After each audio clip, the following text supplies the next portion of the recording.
ভালোই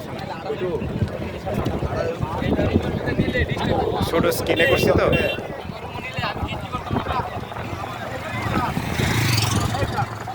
এই হচ্ছে ব্রাহ্মণবাড়িয়ার শেখ হাসিনা সড়ক। দুপাশে বিশাল জলরাশি, মাঝখান দিয়ে এই রাস্তা। আজকে কারফিউ চলা অবস্থায় কিন্তু আমরা রয়েছি রাস্তায়। দুই পাশে জলরাশি, অত্যন্ত সুন্দর মনোরম পরিবেশ।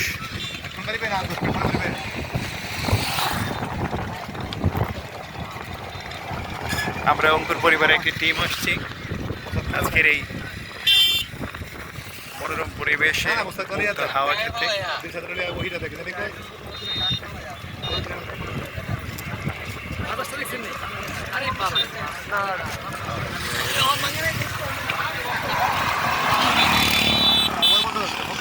এই হচ্ছে ব্রাহ্মণবাড়িয়া শহর ঘেঁষে এই রাস্তাটা হচ্ছে শেখ হাসিনা সড়ক, যেটা ব্রাহ্মণবাড়িয়ার পূর্ব অঞ্চলের সাথে একটি সংযোগ তৈরি করেছে।